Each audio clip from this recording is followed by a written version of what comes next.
August 9th, 1986, the Koningen Beatrix. The story goes was that there were 14 West Ham fans on the ferry. They had complained bitterly to the authorities that there was likely to be trouble, as there were around 200 Man United fans scheduled to go on the same ferry, but the pig-headed authorities took no notice. The previous ferry, St. Nicholas, had suffered with the rival fans fighting, and word had got round that there could be trouble. Fighting broke out on the Dutch ferry Koningen Beatrix when supporters of the Manchester United and West Ham teams began trading insults in one of the ferry's crowded duty-free bars. The fans were going to Holland to watch their teams in pre-season friendly matches, which did not fall under the European ban on English teams. Sporadic fighting broke out and soon escalated, with some of the fans wielding knives and breaking bottles for use as sharp weapons. Others threw chairs and swung fire extinguishers at each other. The Koningen Beatrix left for the Hook of Holland at 10:30 p.m. Thursday. But the captain ordered his crew to lock the rioters in the bar, and he turned the ship around at about 1 a.m. Friday, when the fighting became fierce. The ferry bound for Holland was forced to turn back, while some 2,000 frightened vacationers locked themselves in their cabins, and dozens of police were waiting for the vessel at the English port of Harwich.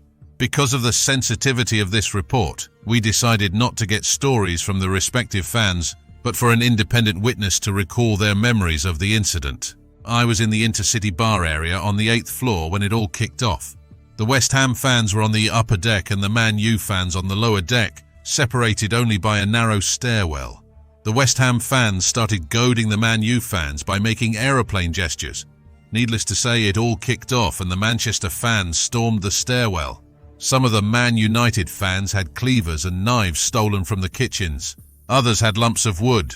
One even had a machete. The fighting lasted for ages, with the Hammers fans repelling wave after wave of United attacks, using a variety of weapons, fire extinguishers, bottles, pictures. In fact, anything that wasn't nailed down was hurled at the on-rushing Man U fans. Dustbin lids were used to force the Manchester fans back down the staircase. At one point, the water hose was used to try to hold them back, and we were terrified that if the United fans managed to get through, they would kill us, thinking we were West Ham. It was desperate stuff, with the West Ham fans forcing the United fans back time and time again. We decided to help the Hammers fans by providing them with weapons to launch at the United fans. It was literally hand-to-hand combat like you see in the movie battle scenes. In fact, it reminded me of Rorke's Drift from the film Zulus, where a couple of West Ham would launch missiles, then defend for their lives while others used the hosepipe. Front rank fire, that sort of stuff. After maybe 30 minutes of the most intense fighting, it all just stopped.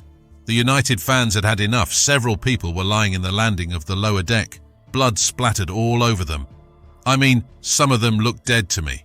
I couldn't believe what just happened.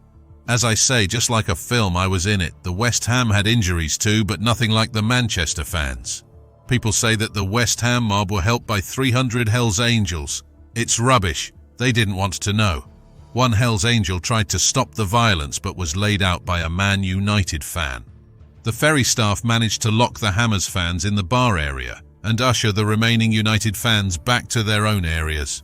On arrival back at Harwich, several Man U fans were hospitalised with quite serious injuries, but nobody else was hurt. I heard from some people that there was a large group of Liverpool fans waiting to catch a later ferry at Harwich, and it all kicked off again between them and the Man United fans.